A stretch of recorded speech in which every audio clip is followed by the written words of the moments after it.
peristiwa-peristiwa besar yang terjadi sekarang ya Mas Gafur.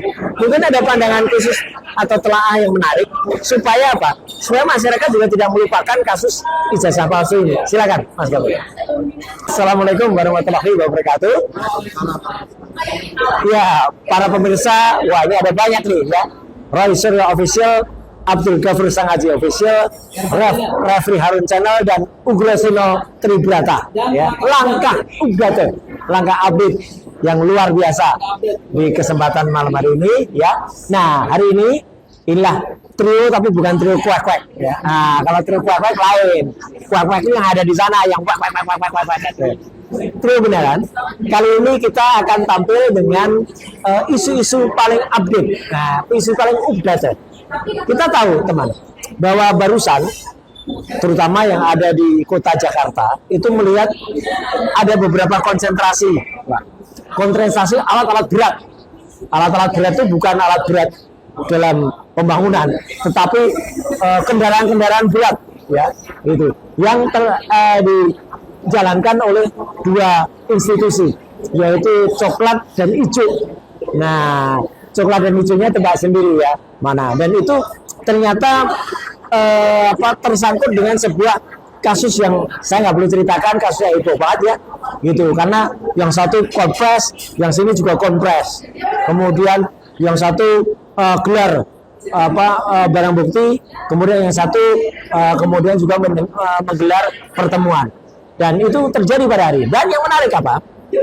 Itu sedikit kemudian agak menutup Pak Ugro dan Mas Ghafur ya. Lupa saya perkenalkan. Di samping kanan saya atau di kiri bisa, tentu kita kenal semua Pak Ugraseno, dan juga luar biasa Pak Ugro ya, terus membersamai kami, dan juga Mas Abdul Ghafur Sangaji, pengacara yang naik dalam daun ya, pucuk daun ya, bagaikan ulat dia naik daun ya. Nah, Pak Ugro dan Mas Ghafur ya, saya nanti akan ke Pak Ugro.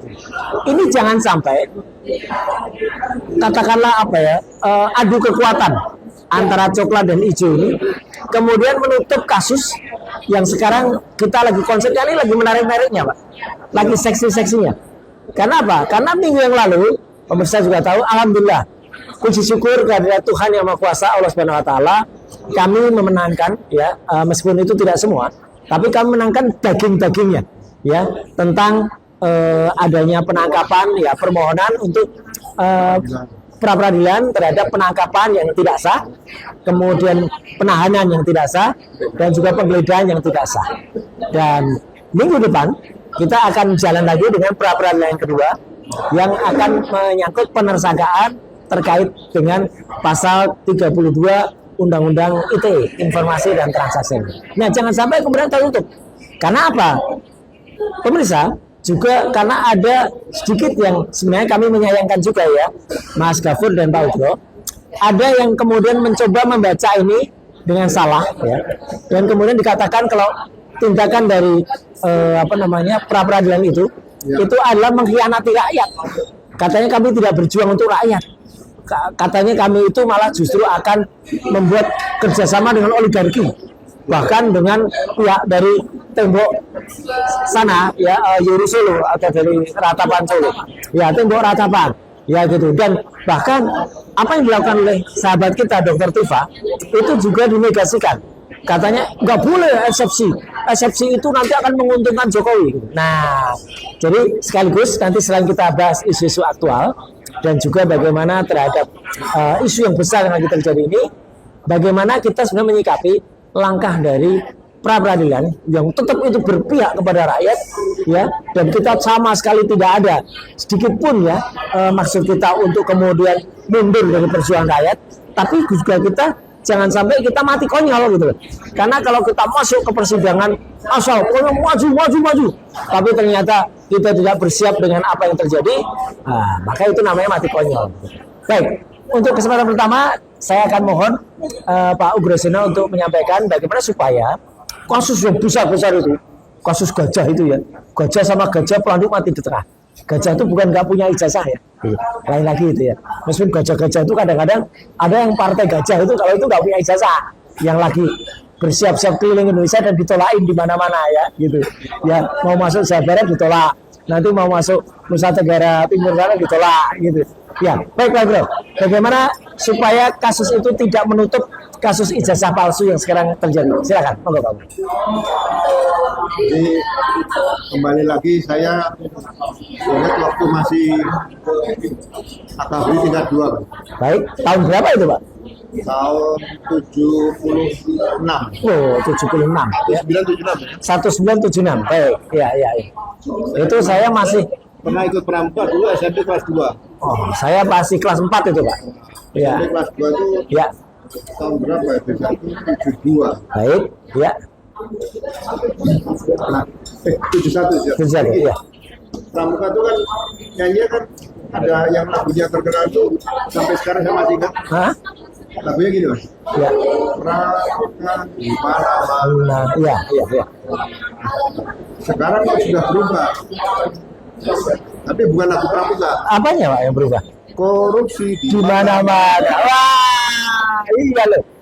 Jangan sampai kemudian korupsinya di mana-mana. Iya, benar. Iya, jadi kita sekarang memasuki dunia baru lagi, penegakan hukum berkaitan dengan korupsi di mana-mana. Iya. Ya, ada kaitan dengan BGN. Oh iya.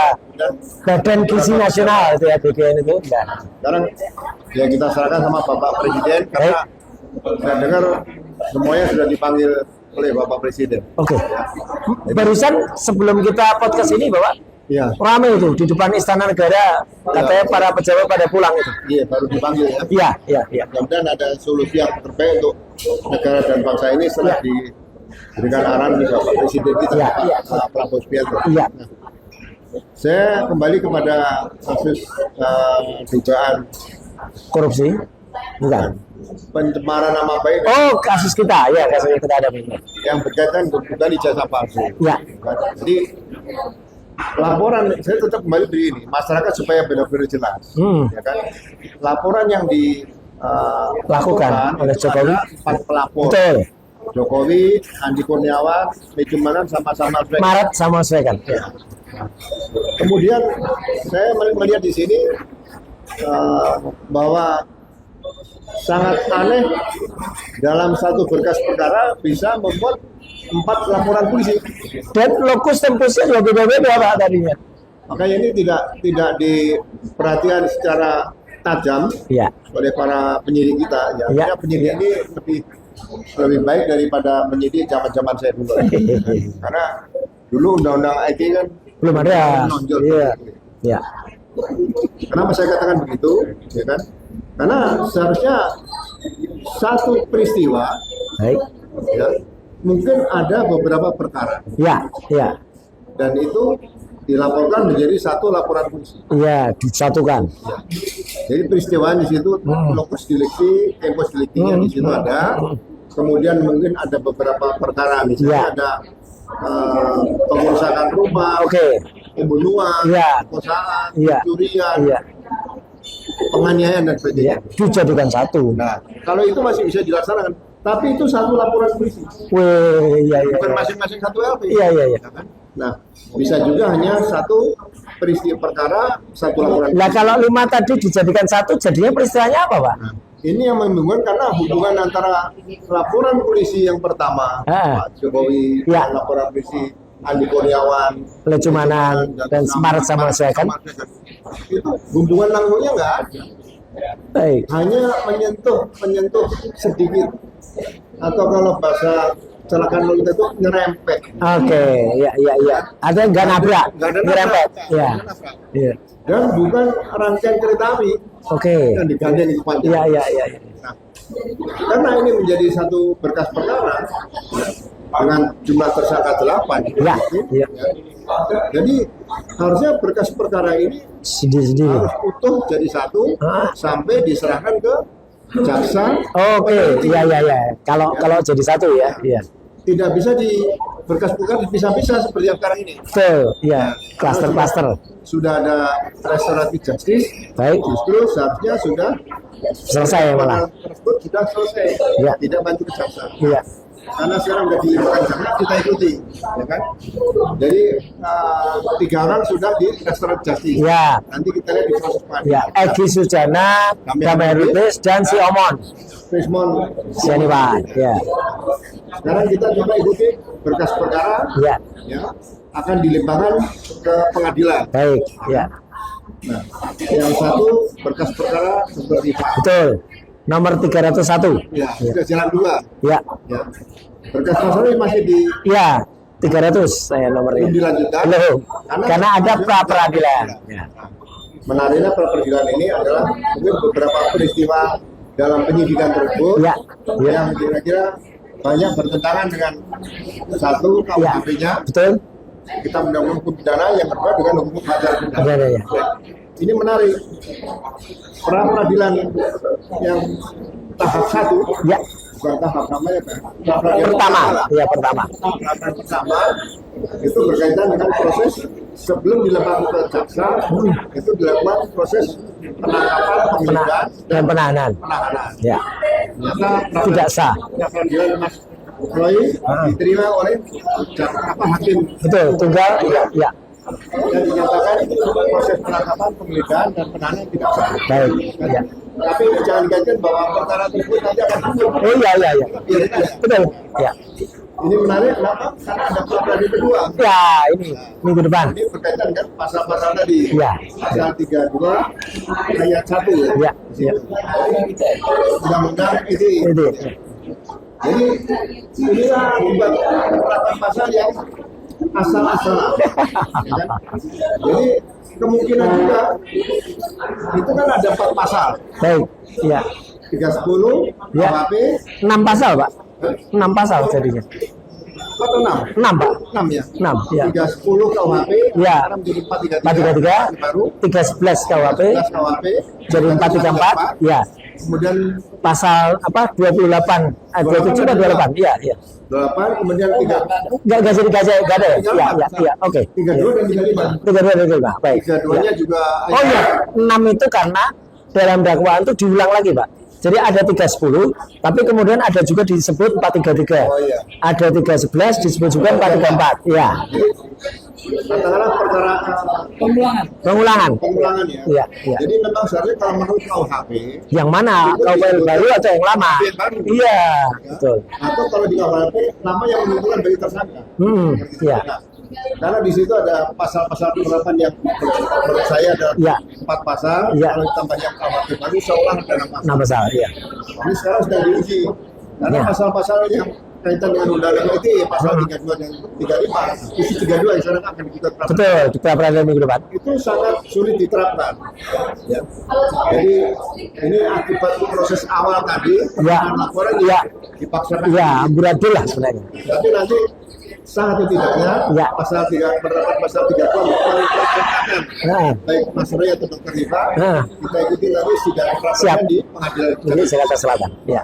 Nah, kemudian kalau berkaitan dengan laporan-laporan Nah. 3 orang yang memang Yang lain itu ya. dimasukkan dalam, Nah, itu ya. nah, itu menurut saya ada dapat dikenakan nanti pasal memberikan keterangan Palsu, laporan palsu.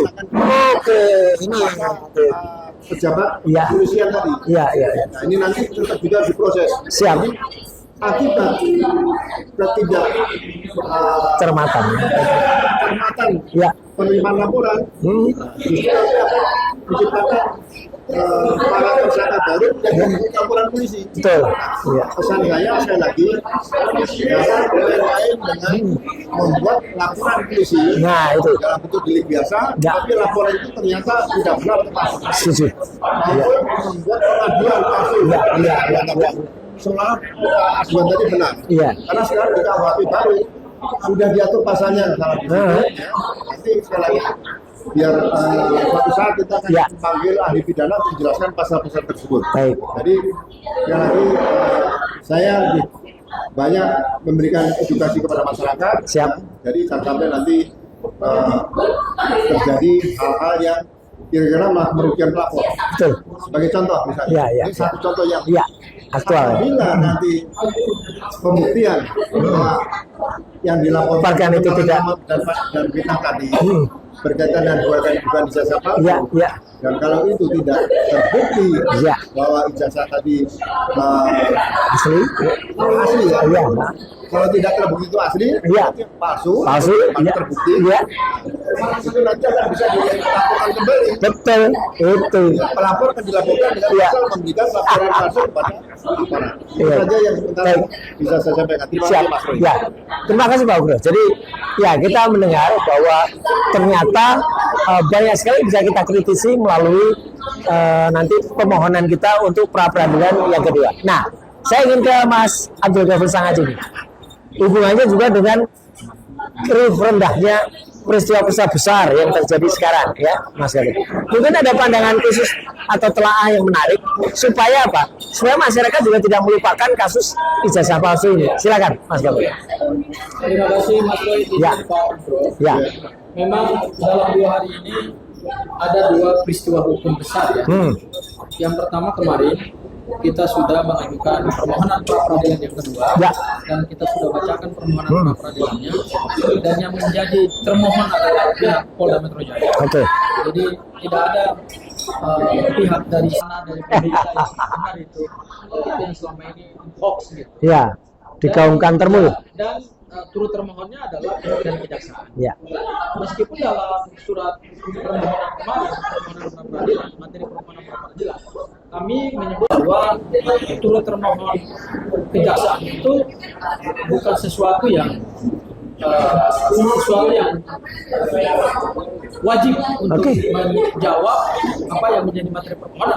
Itu bukan kewenangan mereka ya. Tetapi kami menarik pihak kejaksaan itu supaya putusan pra peradilan itu bisa mengikat pihak jaksa. Persis. Ya, yaitu ada 2. Yang pertama, tidak bisa dulu melanjutkan proses perkara pidana karena berlaku pasal 361 ayat 2 huruf P yang baru. Dan yang kedua, kalau kemudian permohonan pra peradilan kita diterima, maka jaksa harus melaksanakan putusan pengadilan. Yaitu apa? Yaitu segera mengeluarkan pasal 32 undang-undang itu dalam surat dakwaan. Jadi itu yang menjadi alasan kenapa pihak kejaksaan kita turut sebagai seperti itu.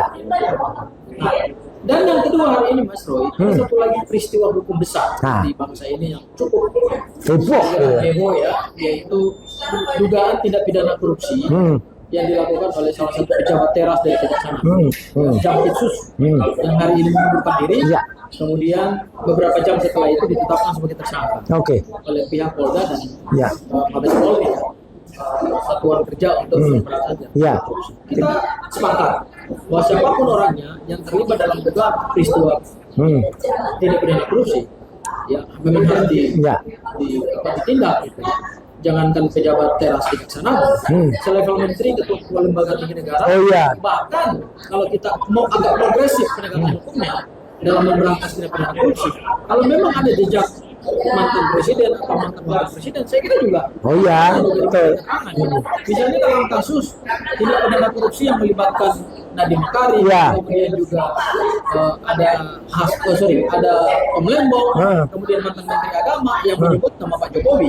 Itu selalu disebut itu nama Jokowi. Disebut nama Pak Jokowi. Tapi kenapa kemudian Pak Jokowi tidak pernah diminta keterangan? Kalau kita mau serius dalam memberantas itu. Jadi kita mendukung langkah-langkah pemberantasan tindak pidana korupsi. Tapi menurut saya Mas Roy, dalam peristiwa hukum hari ini, yang menarik itu ada 2 hal menurut saya. Yang pertama, tadi pada saat Polda Metro Jaya melakukan konferensi pers, dipimpin oleh Budi, Kombes Budi ya. Ya itu banyak sekali uang dan emas yang menjadi barang bukti. Karena ada proses penggeledahan di 3 tempat. Di 3 tempat, ada di kafe, kemudian ada di rumah yang namanya itu adalah milik Jampitsus. Itu kan ada 74 kg emas. Kemudian ada beberapa uang yang kalau dikonversi itu ratusan miliar, 400 miliar lebih. Itu sesuatu yang luar biasa. Tapi bukan hanya sekedar uangnya yang besar, tetapi ada transparansi dari Polda ketika memperlihatkan barang bukti. Nah, itu yang menarik. Itu dulu nggak terjadi di kasus ini. Itu. Artinya selama ini kebiasaan Polda Metro Jaya dan Polri ketika mengungkap suatu kejahatan, maka pada saat mereka memberikan konferensi pers kepada publik, itu semua barang bukti digelar. Ya. Kalau dulu kasus KM50 celuritnya, Ya. senjata apinya, ya. Hari ini di kasusnya Pak Febri, itu semua barang bukti yang Digelar. disita dan digeledah itu kemudian digelar. Ya. Dan tadi kita lihat banyak sekali ya Mas Roy ya. Emasnya, duitnya. Banyak duit, saking banyak duitnya gitu ya. Ya. Tetapi yang menjadi pertanyaan, ketika mereka melakukan gelar perkara untuk menetapkan tersangka pada tanggal 7 November ya. Nah, Maaf ya Mas Roy. iya. Kita flashback sebentar. Betul. 2025 ada 8 anak bangsa ditetapkan sebagai tersangka. Ya. Klaster 1 ada 5 orang, klaster 2 ada 3 orang, dan salah satunya di sini ada Mas Roy. Ya. Tapi tidak pernah ada satupun dokumen Betul. yang diperlihatkan kepada publik. Gak ada. Tidak ada satupun barang bukti yang katanya 700, bukan hanya 709 barang bukti dokumen ya Mas Roy. Ya. Tapi saya lihat langsung dari dokumen kejaksaan berdasarkan berita acara penyerahan barang bukti itu ada 712 barang bukti Ya. dokumen. Tapi tidak pernah ada satupun barang bukti dokumen, baik skripsi, baik ijazah, baik apa namanya koran dan seterusnya, yang diperlihatkan kepada publik. Ya. Sehingga itu kemudian menjadi Pertanyaan. pertanyaan publik. Sebenarnya penegak hukum itu transparan nggak sih? Iya kan? Iya. Makanya kemudian hari ini kita saya kira bukan indikasi lagi, tapi ini Polda dan Polri memperlihatkan bahwa ada kesenjangan dalam Iya. ya kasus Jampitsus begitu luar biasa Iya, mereka iya. bergerak cepat Iya. dan cepat Mas Roy. Cepat dan ada perhatian dari Dewan Perwakilan Rakyat. Ini yang penting. Itu. Nah, tapi untuk kasus selembar ijazah ini Mas Roy, butuh 400 hari lebih. Ya. 1 tahun lebih. Hmm. Kemudian juga sampai hari ini tidak pernah ada satupun barang bukti dokumen Ya. yang diperlihatkan pihak polisi. Ya. Ya, sehingga itu masih misteri juga. Iya. Barang bukti yang katanya sudah dilimpahkan ke Iya. jaksa Iya. akan bawa ke pengadilan. Iya. Itu kan barang bukti Iya. asli apa? Betul. Ya, karena yang dibutuhkan itu bukan hanya sekedar kita menguji, memvalidasi Nah. perkara pidana dalam Iya. peristiwa dalam forum pengadilan pidana, Iya. tetapi juga adalah transparansi. Setuju. Jadi saya kira sudahlah hari ini kita melihat ada kesenjangan hukum yang Iya. itu hal yang pertama Mas Roy. Hal yang kedua juga Mas Roy, hari ini juga ternyata ada konferensi pers bersama Nah. 3 institusi, Ya. yaitu kejaksaan Nah. yang diwakili oleh PLT Jampitsus yang baru, Baik. kemudian juga dari pihak Polda dan dari Polri, kemudian juga dari Komisi 3 DPR Iya. yang langsung dipimpin oleh Ketua Komisi 3 DPR. Betul. Dan ada yang menarik Mas, hari ini juga langsung Ketua Komisi 3 DPR mendorong segera dibentuk Panitia kerja. panitia kerja untuk mengawal proses penegakan hukum. Menurut saya ini juga menimbulkan kesenjangan penegakan. Iya. Kesenjangan dari sisi DPR sebagai Wakil rakyat. wakil rakyat Iya. ya. DPR itu kan lembaga penegak hukum, Iya. tapi dia rumpun lembaga secara Betul. Legislatif. ya. Kalau kita bicara dalam sistem Ya. trias politika, dia itu kan adalah rumpun lembaga Legislatif. Ya. Salah satu fungsi yang utamanya adalah pengawasan, Betul. kontrol. Betul. Ya, kontrol terhadap apa saja, mau Iya. keuangan, Iya. mau apa saja, Iya. termasuk juga adalah penegakan hukum Iya. yang menjadi domainnya. Betul. Ya. Kenapa selama berbulan-bulan Mas Roy Bu Viva pernah berkirim surat untuk beraudiensi? Iya. Berkali-kali kita kirim ke berbagai komisi. Iya. Ya, tapi tidak satu pun Iya. mereka mau bertemu. Padahal yang mengadu kita adalah warga negara. Banyak kasus-kasus tindak pidana Mas Iya, Roy, iya, iya. yang kita sama-sama udah menonton. Tahu lah. Iya. Tahu lah. Banyak juga orang mengadu lewat DPR, akhirnya kemudian Ya. dilakukan penegakan hukum dengan benar. Ya, ya. Bahkan yang melibatkan jaksa sehingga ada Ya. juga Betul. seorang Kajari akhirnya dipecat, ada juga jaksa penuntut umum dipecat, gitu ya Mas Roy ya. Iya. Iya. Karena Beberapa waktu yang lalu. ketika rakyat datang ke DPR, mereka mengadu dan Iya. didengar. Iya, itu wakil rakyat. Ada forumnya. Memang DPR itu bukan forum untuk menguji keabsahan penegakan Iya, hukumnya iya. ya, atau pembuktiannya, bukan forum pembuktian, tapi dia melakukan pengawasan dan Oke. kontrol. Iya. Kenapa dalam kasus ijazah Pak Jokowi ini Tidak DPR ada. juga tidak segera membentukkan? Oke. Ya, itu yang menurut saya dua isu yang Ya. akhirnya kita melihat bahwa antara tindak pidana korupsi dengan ijazah ini perlakuan Ada standar ganda lah. ya, standar ganda lah. Meskipun begini sebentar. Memang kasus korupsi dengan ijazah ini dua delik yang Ya, korupsi itu extraordinary crime. betul. Harus Dan cepat juga. cara menahan pun kalau Ya. seperti yang terjadi dengan Mas Roy, Nah. saya kira kalau itu untuk peristiwa tidak pidana korupsi, saya kira Cocok, iya. tapi kalau untuk Pencemaran nama baik, aduh. makanya kemudian makanya dibatalkan oleh pengadilan, Iya. oleh pra peradilan, Iya. karena tidak sesuai. Setuju. Ya. Ya, Dan ijazah itu memang hanya selembar ijazah ya. Iya, Mas Roy. iya, iya, iya. Kalau itu terbukti, ya, itu ancaman pidananya ya, Ya. dia tidak pidana pemalsuan dokumen. Oke. Beda dengan korupsi. Ya. Tetapi kan yang punya ijazah ini kan adalah seorang mantan presiden. Ya. Oleh karena itu DPR juga seharusnya gubris segera gitu loh. Iya. membentuk panja, bahkan juga berlaku panitia khusus untuk melakukan investigasi. Pansus kalau ini harus levelnya. Pansus bila Iya. perlu, ya, Mas Roy Dari kan semua punya komisi, ya. Mas Roy kan punya pengalaman di DPR. Iya. Karena ini melibatkan banyak sekali stakeholder. Iya. Ada KPU, Berbagai kementerian ada juga. Iya. partai politik, Iya. pengusung, Iya. ada Universitas Gajah Mada. Iya. Karena ini demi kejujuran dan perjalanan Setuju. bangsa ini ke depan. Setuju. Itu Mas Roy yang Ya, saya kira. baik. Ya. Terima kasih Mas Gafur. Jadi sebelum nanti saya akan kembali ke Pak Ugro lagi ya. Tadi menarik bahwa teman-teman di DPR sekarang ya 580 anggota dewan. Itu kan tugasnya kan sebagai wakil rakyat. Dan wakil rakyat itu ada lagunya.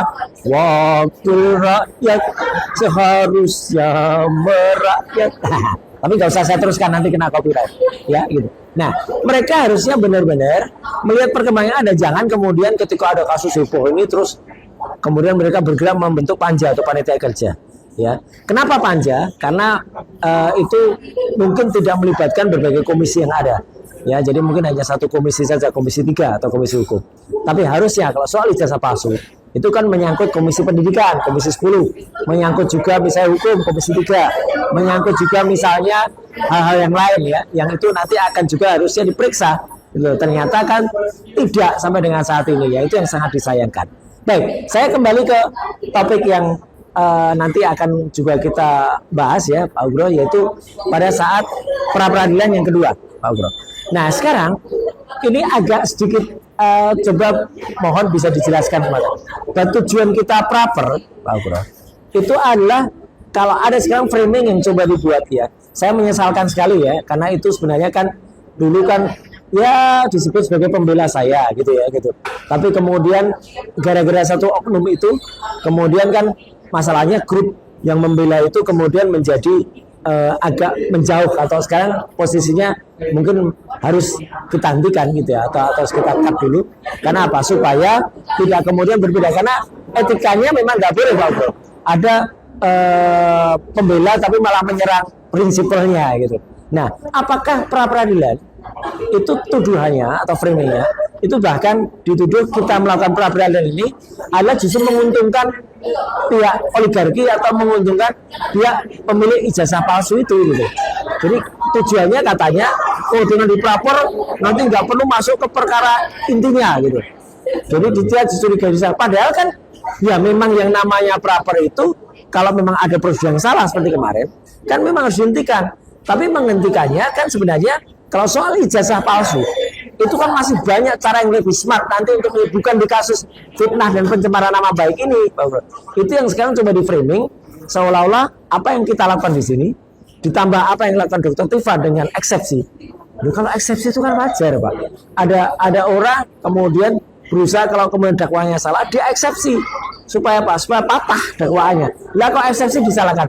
Memangnya Dr. Tifa dituduh terus, kemudian terus pokoknya kalau mau di apapun ya terus saja sampai kemudian divonis. Nah kalau sudah masuk ke dalam menuju ke vonis ya kan sudah bisa diprediksikan pasti akan konyol gitu kan gitu. Itu Pak Bro, mungkin Bapak bisa berikan ya gambaran kepada masyarakat langkah pra peradilan dan langkah yang dilakukan oleh Dr. Tifa. Mungkin akan kita lakukan juga kalau kita masuk ke pokok perkara itu eksepsi itu layak dilakukan dan ini bukan justru dianggap mengkhianati perjuangan rakyat. Bagaimana Pak Bro? Monggo. Ya. Terima kasih Mas Ya. sama Mas Gafur. Ya. Jadi saya sebelum masuk tadi ya, Ya. tanya tapi jadi apa yang disampaikan Mas Gafur tadi. Nah, Mudah-mudahan, semoga, insya Allah ya. ya, mudah-mudahan semoga insya Allah. Ya, Kalau memang dibentuk panja di DPR, ya, Komisi 3 DPR RI dapat melaksanakan katakan dengan pendapat, Ya, fungsi ya. investigasi, Ya, kasus-kasus korupsi ini terbuka semua setuju. dan disampaikan terbuka pada publik. Ya, setuju. Sama dengan kasus Bank Senturi. Ya, ya. Biar publik bisa mengikuti apa yang dilakukan wakil-wakilnya di DPR. Kalau wakilnya tidak terbuka sama rakyat yang Waduh. berikan mandat sebagai wakil, ya, berarti bukan jadi wakil rakyat. Iya, Jadi mohon dapat terbuka, disiarkan tiap hari melalui setuju. media. Iya. Wah, kalau disiarkan tiap hari nanti kasus ijazah juga hilang, Pak. Kasus ijazah nanti live streaming. Ah, siap. Itu yang pertama. Kemudian yang kedua, sebetulnya pra peradilan. Ya, Kalau sekarang kalau sidangnya Dr. Dimas dan langsung ke SFC. Ya, ya. namanya tanggapan terhadap temuan tadi. Betul. Jadi ini kan yang di pra peradilan kan kasus yang dilaporkan oleh Pak Jokowi Betul. berkaitan penyemaran nama baik dan fitnah. Ya, ya. Jadi memang dalam proses penyidikan tadi itu sudah ada kesalahan dari awal. Iya, betul. Itu yang penting. Untuk meluruskannya supaya prosedur penanganan perkara pencemaran nama baik dan fitnah ini bisa diuji sebelum sidang akhir Nah. melalui pra peradilan. Setuju. Ya, Karena ya. pra-peradilan yang Ya. diatur dalam pasal 158 Ya. Hukum Acara Pidana Baru itu tadinya hanya ada 4 Baik. di KUHP Hukum Ya, Acara Pidana Lama. ya, ya. Sekarang ada 14. Nah, Ya. itu jadi lain, Pak. Ya, Untuk para masyarakat yang Ya. menghendaki keadilan dan kebenaran yang Ya. sebenar-benarnya, seadil-adilnya, gunakanlah pra-peradilan itu untuk uji. setuju. Ya, Banyak perkara-perkara yang memang kadang-kadang masyarakat sulit Ya. untuk mengakses bagaimana cari solusinya. nah, ya. Sebagai contoh sekarang, karena sudah dilimpahkan ke perkara Mas Roy dan Dr. Dimas dan Ya. dilimpahkan P21 tahap 2 pada jaksa. Nah, ada waktu sebelum maju sidang, kesempatan di sini lah space atau ruang untuk mengajukan Pra-peradilan, ya. Jadi jangan dipaksakan bahwa pra-peradilan itu untuk menghambat, bukan. Enggak, ini ya, jangan salah. Iya. Yang bengkok dan Ya. bukan membengkokkan itu. Nah, ini penting. Jadi mudah-mudahan hakim tunggal pra-peradilan Ya. ya, dapat bertindak sesuai dengan hukum acara pidana yang baru. Karena Ya. ini sebagai test drive pertama kali Baik, ya. ada Kuhap baru ya. kuhap baru Dan KUHP yang bisa ya. menguji melalui pra-peradilan Ya, beberapa permohonan yang diajukan oleh tersangka ya, ya. sebelum nanti menjadi terdakwa. Ya, Jadi baik. bersyukur, jangan Ya. dianggap ini hal yang kecil akan meremehkan bahwa nanti jasa palsu tidak akan bisa di. Nah, itu. Ya. Dugaan jasa palsu menurut saya itu lebih sebaiknya yang digugat pertama adalah para pengguna dulu. Baik, Para ya. pengguna yaitu Ya. KPU Solo, KPU Jakarta, dan Ya. KPU RI. Ya. Ya kan? Nanti kalau sudah terbukti semua, Nah, baru bergerak. apa yang menyerahkan ke KPU? Nah, Jadi ya. tetap saja sabar, jangan dipaksakan ingin buru-buru melihat ijazah tersebut. Ya. Karena ini sudah digunakan. Ya. Jadi semua rekan-rekan, para penasihat hukum atau masyarakat, tolong bersabar, Siap. jangan memaksakan bahwa ijazah dugaan palsu tadi harus dibuktikan segera, karena butuh waktu lama di sini. Betul, betul. Mudah-mudahan hasil KIP Pak Bonatua Ya, dan tim Bon Jowi. tim Bon Jowi, Ya. Pak Lukas ya. Iya, Pak Lukas, Pak Lukas, Pak. Marto dan kawan-kawan ini nanti akan mengawal pelaporan kepada terhadap para komisioner KPU dari Solo, Ya, DKI Jakarta dan Pusat, Nah, jadi baik. sabar, tunggu giliran, pastinya akan tetap berjalan terus. Ya, ya. Perjalanan dunia tidak berhenti sejenak, tapi akan berputar terus. Siap. Seperti bulan Iya, itu. iya, Terima kasih. iya. Iya, baik. Terima kasih Pak Bro. Jadi itu ya teman-teman supaya clear, bukan berarti dengan pengajuan ada pra peradilan dan eksepsi itu kemudian mengkhianati rakyat. Sama sekali tidak. Justru kalau kemudian rakyat itu kemudian berharap terlalu banyak dan kemudian mendorong-dorongkan tanpa kemudian mengikuti strategi, tanpa berpikir dengan smart. Itu yang jangan, karena berkali-kali nanti akan kalah lagi. Jadi kita tuh berharap supaya tidak kalah, supaya ini menang, tapi dengan menggunakan jalur yang benar. Tidak kemudian dipaksakan jalur untuk fitnah dan pencemaran baik, itu nanti untuk menguji sasa. Karena jelas dari 712 barang bukti yang ada, itu yang saya kebetulan Pak Bro dan juga Mas Gafur, ada juga Mas Refli, ada juga waktu itu Pak Al-Katiri dan juga Pak Ramdaksa, itu sempat melihat barang-barang bukti yang ada, dan itu kalau kita lihat jauh panggang dari api sebenarnya barang-barang buktinya. Tapi nggak apa-apa, nanti itu kita uji. Nah, Mas Gafur, dengan adanya situasi di masyarakat yang kemudian sedikit agak mempertanyakan pra-peradilan dan juga eksepsi yang dianggap itu mengkhianati rakyat, itu pendapat Mas Gafur bagaimana? Silakan. Oke, ini yang perlu dipahami ya, karena tentu karena ini ranahnya adalah ranah penegakan hukum, maka semua harus dengan menggunakan legal minds, persis, pandangan hukum ya. Jadi bukan hanya kita membangun narasi-narasi sosiologis ya yang sifatnya menyudutkan atau mendiskreditkan suatu perjuangan hukum, tapi semua harus berdasarkan aturan undang-undang. Yang pertama soal eksepsi. Nah, memang di KUHP yang baru Mas Roy, istilah itu sudah diganti menjadi nota perlawanan. Baik, ya. Kalau eksepsi itu adalah istilah atau diksi yang diatur dalam KUHP yang lama. Dulu eksepsi. Sekarang begitu kita masuk dalam prinsip hukum acara pidana yang baru, nota perlawanan. Namanya nota perlawanan. Dan ingat, nota perlawanan itu adalah hak seorang terdakwa.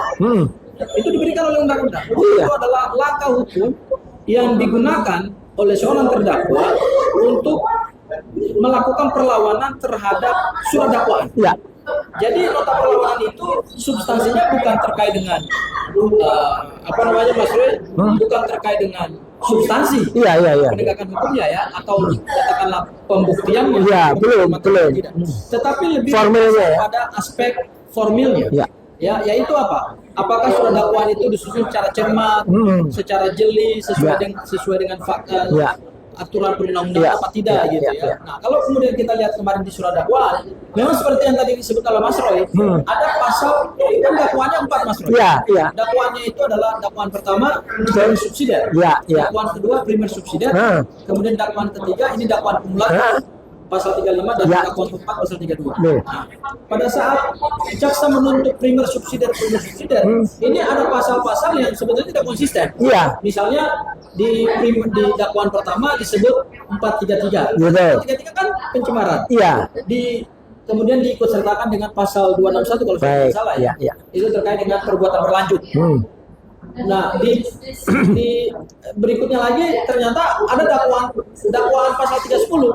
Padahal kan sama 310 dengan 433. Kalau kemudian mau diambil berdasarkan asas les favoreo, yaitu ambil pasal yang lebih ringan, paling meringankan menguntungkan terdakwa, ya sudah, kalau memang 310 itu yang paling meringankan, ya nggak usah lagi 433.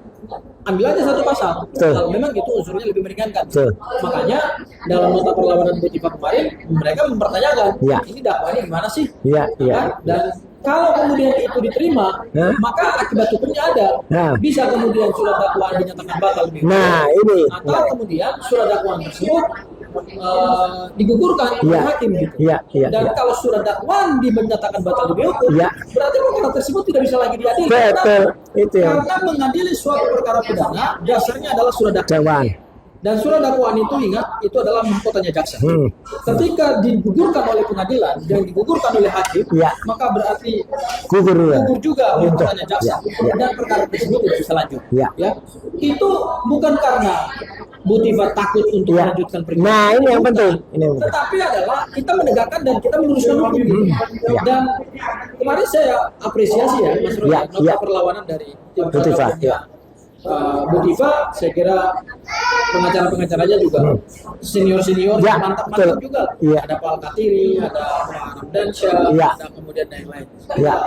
Baik. Yang kedua, terkait dengan pra-peradilan ya Mas. Sama, pra-peradilan ini juga hak seorang tersangka.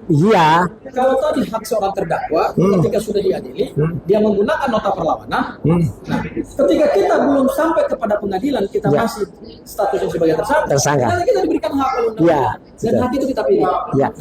Ada pertanyaan, kenapa milihnya di Ujung. perkara di ujung? Iya. Loh, itu namanya strategi hukum. Iya. Orang boleh memilih di awal, Betul. boleh memilih di tengah, Iya. boleh memilih di ujung. Iya. Dilarang oleh undang-undang. Nggak ada. Silakan kita berstrategi hukum. Iya, Karena iya. penegakan hukum itu juga ada strateginya. Setuju. Ya, jadi kita memilih di ujung itu ibaratnya Mas Luis saya menggambarkan begini. Kita balap Ya. Formula 1. Ya. Ya. Kemudian ada pembalap Tukang yang ya, jalan dilihat. terus sekali. Ya. Tapi kemudian pada saat lap terakhir Nah, di dia tikungan, mengejar. Ya.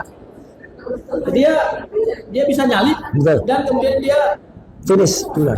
katakanlah mungkin lawan-lawannya kaget gitu. Iya, iya. Loh, kok canggih banget ya. Iya. Nah, itulah yang kita sebut dengan strategi berhukum. Iya, iya. Jadi perkara sudah dilimpahkan ke pengadilan dan oleh undang-undang tidak dilarang, Iya. maka kemudian kita menggunakan hak kita untuk mempertanyakan. Setuju. Dan langkah pertama, alhamdulillah Ya. permohonan kita diterima. Ya. Dan yang sekarang kita memohonkan pasal 32. Kalau kemudian pasal 32 ini juga diterima, Nah, nah, ini Mas Roy. iya, iya, iya. Berarti akan berdampak juga ke perkara Iya, ini, Pak. pasti. Akan dijadikan sebagai Ya. dasar Ya. untuk melakukan pembelaan mereka juga ya. Yaitu apa dampaknya? Pasal 32 akan dikeluarkan dari surat dakwaan. Nah, itu. Dan kemudian setelah itu mungkin saja akan ada pra peradilan berikutnya. Oh iya, dengan pasal yang lain ya kan. Pertanyaannya, apakah undang-undang membatasi permohonan pra peradilan? Enggak ada. Tapi saya mendengar ada rencana dari Termul. nah itulah termula ya karena kata itu sudah umum, Ya. yaitu mereka mau menyurati Mahkamah Agung Wih. untuk meminta pendapat Mahkamah Agung bahwa Ya. permohonan pra peradilan itu harus dibatasi. Pertanyaannya, Mahkamah Agung itu pembuat undang-undang apa pelaksana undang-undang? Nah, Loh, kok bisa undang-undang ngatur? kalau menentukan tidak ada pembatasan, Iya. Anda mau memaksakan Mahkamah Iya, Agung membuat pendapat hukum atau membuat peraturan internal Mahkamah Agung yang bertentangan dengan undang-undang? Bagaimana Iya. sih? Itu namanya tidak sesuai dengan hierarki perundang-undangan. Masa Mahkamah Agung bisa menganulir undang-undang? Iya, Nggak boleh. iya. Artinya hargai saja Iya, dan keputusannya. kita tunggu saja sampai kemudian nanti Iya. keluar putusan pra peradilan yang Kedua. Dan hari Senin Mas Roy, Ya, itu kan akan ada jawaban dari pihak termohon Iya, dan betul. kita akan mendengarkan itu. mendengarkan Iya. seperti apa sih jawaban termohon Setuju. terhadap materi kita. Setuju. Jangan-jangan mereka sedang memutar otak juga, iya kan? Karena gini Mas Roy, tidak ada satupun pihak Pak Jokowi, termasuk para kuasa hukumnya, termasuk juga mungkin relawan-relawan, Ya. termasuk juga mungkin Polda Metro Jaya menyangka bahwa di tikungan terakhir Ya, kita dia masuk akan dalam pra-peradilan. memasukkan pra peradilan. ya, Ya, itu saya bilang adalah strategi Ya. yang sangat canggih. ya, Ya, dan akhirnya harkat dan martabat Mas Roy Ya. harus dikembalikan. betul. Karena penangkapan dan penahanan itu oleh Tidak pengadilan sesuai. dinyatakan tidak sah. Dan Ya. satu lagi Mas Roy terakhir, Ya. ini adalah pembelajaran hukum, ini laboratorium hukum. Hmm. Kepada masyarakat, tadi disampaikan juga oleh Pak Ugro, Ya, ya, dengan KUHP yang baru ini, jangan takut untuk pra ya, peradilan. ya, betul. Tidak selalu semua perkara pidana harus berujung pada pengadilan. Iya, Tidak ya, selalu. Ya, saya katakan tidak selalu. Ya, Kenapa silakan. tidak selalu? Ya. Karena negara sedang menyediakan forum lain, betul. yaitu forum pra Pra-peradilan. peradilan. Dan pra peradilan ini menariknya Mas Roy, Ya. tidak dibatasi. Nah, iya, Kalau dulu mau dibatasi. Iya. Begitu perkara didaftarkan oleh jaksa penuntut umum, Ah, udah selesai gugur. Iya. ya, Ya. tetapi oleh pembuat undang-undang. Nah, sekarang tidak. Bahkan perkara sudah dilimpahkan dan sudah keluar nomor registrasi pidananya, Nah, masih boleh. masih bisa dilakukan Iya. pra-peradilan. Ya. Luar biasa. Luar biasa. Terima kasih buat DPR, Ya. terima kasih buat pemerintah yang Ya. telah mendesain KUHP baru dan berorientasi pada hak-hak tersebut Ya, ya. dan perlindungan hak Ya. warga negara. Makasih Ya. Mas Roy. Ya. Baik pemirsa, sebelum saya nanti minta Pak Ugro juga menyampaikan closing statement-nya dan mungkin ada tambahan dari Mas Gafur. Sekali lagi kita juga mengaturkan luar biasa ucapan terima kasih dan salut ya kepada Hakim Tunggal pra peradilan kita ya, I Ketut ya, yang sudah memberikan hasil putusan yang luar biasa. Dan mungkin pemirsa juga perlu ingat Pak Ketut ini ya, itu adalah dulu yang sudah juga menolak ya ketika diajukan PK atau peninjauan kembali oleh Sylvester Matutini. Nah, jadi memang insya Allah Pak Ketut ini orang yang tegar, orang yang lurus ya, dan nanti bisa benar-benar juga menyampaikan putusannya ketika dalam pra peradilan kami yang kedua ya, karena kita sampaikan dengan sangat detail dan insya Allah hasilnya juga tidak akan jauh dari peradilan pertama yang kami quote and quote dimenangkan, ya memang dimenangkan. Ya, kalau terlalu kan mengatakan itu nggak menang itu kan sudah lewat waktunya semua. Ya udahlah nggak apa-apa. Yang penting masyarakat tahu artinya, dan yang penting masyarakat dengan penegasan di saat ini itu tidak kemudian mengira lagi bahwa kami ini melakukan pengkhianatan, sama sekali enggak. Kita nggak akan melakukan itu gitu loh, pengkhianatan itu. Dan kalau kemudian ada tuduhan semacam itu, ya biarkan masyarakat menilai. Dan saya juga tetap mengimbau, kalau memang tidak setuju dengan langkah kami, ya sudah nggak apa-apa. Tidak perlu kemudian ikut menentang seperti tamul ya gitu.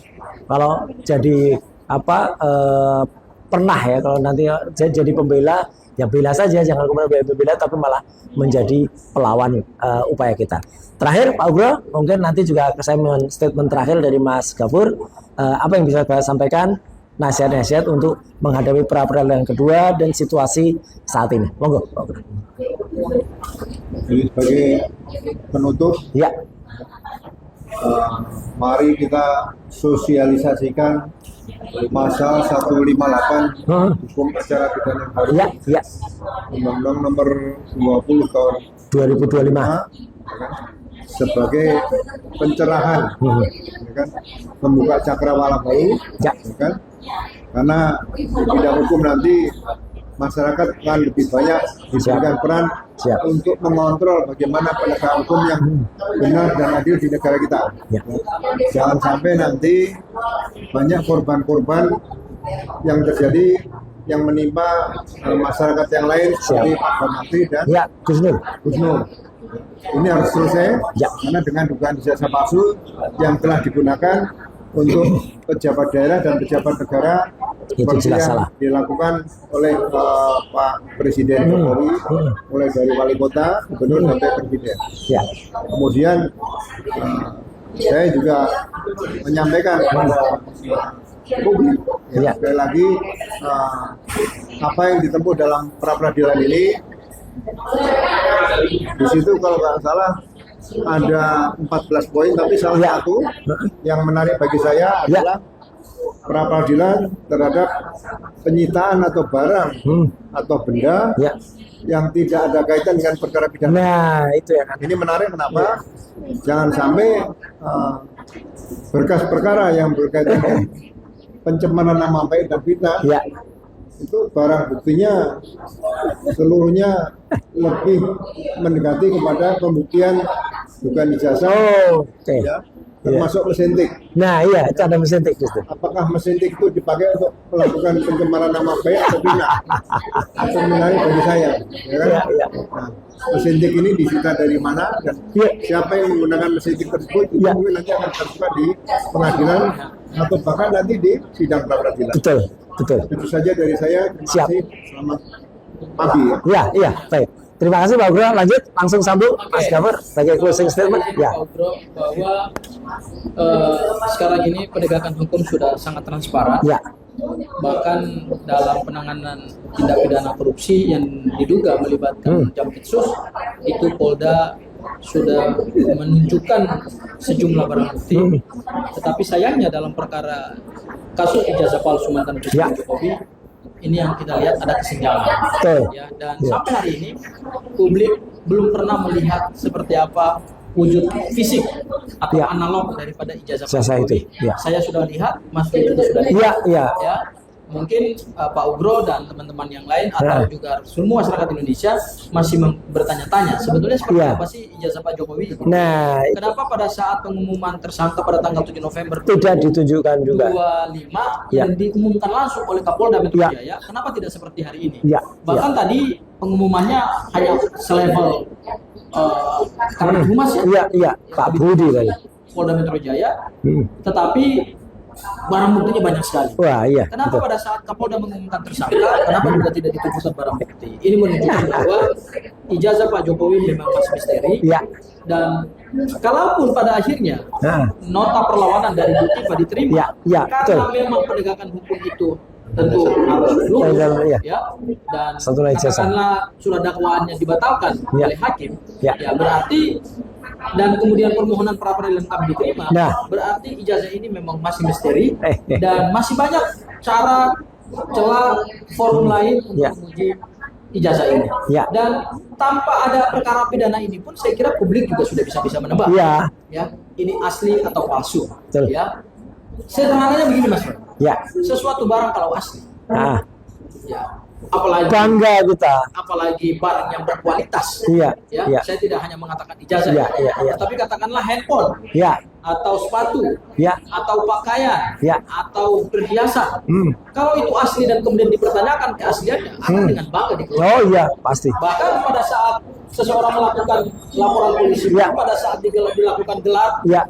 itu pasti barang buktinya diperoleh. Oh iya. Tapi kalau sesuatu yang palsu, Ah, ini. itu pasti banyak sekali muternya, Ya. ya, banyak sekali trik yang dipakai, Nah. dan satu lagi biasanya tidak ada transparansi. Betul. Dan ini kita lihat pada tanggal 7 November 2025 tidak ada transparansi soal itu. Ya. Tunggu nanti kami hari Senin akan sidang pra peradilan yang kedua lanjutan, dan mudah-mudahan doa dan dukungan dari masyarakat Ya. Indonesia yang masih menginginkan kebenaran Ya. dan keadilan tegak di Republik ini, ya mudah-mudahan perjuangan kami untuk menegakkan kebenaran dan keadilan ini juga salah satunya melalui forum Ya. pra peradilan. Betul. Ya. Ya, ada tambahan? Oh ya? Ya. Ya. Kalau Bur ini kan cerita asli dan palsu. Nah, iya, iya, Pak. Ini gong aja nih, supaya Siap. nggak terlalu ngantuk ya. Ya, ya. Saya ingat dulu ada pejabat Ya. yang dituduh menggunakan jam asli. Nah. Iya. Kemudian diklarifikasi Iya. di depan media, jam saya tidak asli, tapi palsu. Iya, terus dibuang. Nanti, Iya. ya kan? Iya, kita tahu semua lah itu orangnya. Ditanya, Pak, ijazahnya asli. Ya, tunjukkan asli, jangan tunjukkan ijazah palsu. Oh iya, betul. Iya, iya. Kalau ditanya, Pak, ijazahnya palsu, tunjukkan yang asli, Iya. ijazah asli. Iya. Seperti saja, terima kasih. Iya. Luar biasa. Kita ingat betul ya, pejabat yang bersangkutan dulu termasuk orang kuat gitu karena gitu. Pada iya. Dan sekarang nggak nampak lagi entah kemana itu orang itu ya. Udah nyungsep ya kelihatan ya gitu. Ya yang kemudian ketika di ragukan atau ada tuduh jamnya ya gitu. Kemudian jamnya itu miliaran harganya ya. Inisial jamnya mereknya RM. Iya, betul. Ya, bukan RM, bukan Raden Mas ya gitu, tapi RM yang lain ya gitu. Bukan Resmon, RM itu juga bukan. Resmon sih parah ya gitu, bukan. Nah itu. Jadi pemirsa sekali lagi yang masih setia bersama Roycer yang official, Abdul Ghafur Sangaji official, Langkah Update, kemudian juga Refli Harun channel dan juga Ugro Sino Tribrata ya. Inilah pembicaraan kita di malam Dan ya. Peradilan kita. Ya. Jadi kembali lagi nih, kalau pendidikan di Akabri itu Siap? baik tingkat 1, tingkat 2, tingkat 4. Ya. Kalau baris berbaris sama dengan visi misi kita melakukan permohonan pra peradilan dan Oke. juga dari nota perlawanan Ya. Dr. Bima Ya. begitu. Itu sama dengan aba-aba komandan peleton yang memimpin itu Ya. ini, Pak. Luruskan. Iya. Nanti yang belakang teriak Lurus. lurus gitu. Ya. Itu aja. Oh. Ini maknanya dalam nih Bunda. Makin malam makin dalam maknanya ya gitu. Yang tahu silakan tersenyum ya. Kemudian tapi yang kurang tahu bisa googling arti dari candaan ataupun guyonan yang sangat dalam tadi pemirsa. Ya, tapi kita tidak hanya guyon, kita benar-benar serius dalam melaksanakan strategi ini, termasuk dalam melakukan pra peradilan dan juga sahabat-sahabat saya melakukan nota perlawanan. Sekali lagi, kami tidak mundur sedikit pun ya dalam membela kepentingan rakyat, dan jangan kemudian malah membuat framing yang itu malah katakanlah malah mengecilkan upaya kami. Kita tetap bergerak bersama rakyat dan kita tetap, makanya ya saat ini juga saya terus terang Pak Ugro dan Mas Ghafur dengan izin dan saya tadi sudah mohon petunjuk kepada Allah Subhanahu wa taala ya. Saya juga menegaskan utamanya pada teman-teman media dan podcaster ya gitu. Mulai saat ini ya ada surat yang memang sudah saya tanda tangani dan surat itu benar. Surat itu menyatakan bahwa kami atau saya itu sekarang tegak lurus ya dalam membela ini dan jangan mendengarkan statement yang lain selain dari kuasa hukum yang saya tunjuk yaitu Tok Ham Ya, di luar itu sudah bukan lagi kuasa hukum dari saya. Ya, jadi itu clear banget yang saya katakan. Dan tanggal 11 Juli yang lalu ya atau kemarin saya sudah menegaskan itu, dan insya Allah itu sudah saya mohon petunjuk kepada Allah Subhanahu Wa Taala agar apa ini ditegakkan dan tidak ada lagi yang kemudian memelesetkan atau framing yang kemudian bisa meragukan kita semuanya. Kami tetap berjuang bersama rakyat. Jadi rakyat jangan kemudian dibikin pusing, dibikin bingung dengan kok pakai eksepsi, kok pakai pra-peradilan, itu membuat apa pemilik ijazah palsu atau pengguna ijazah palsu nggak sampai tetap sampai di sidang itu dia, tapi dengan masih banyak cara nanti ya melalui persidangan-persidangan yang lain. Itu saya kira yang ingin saya sampaikan. Sekian, terima kasih. Wassalamualaikum warahmatullahi wabarakatuh. Terima kasih.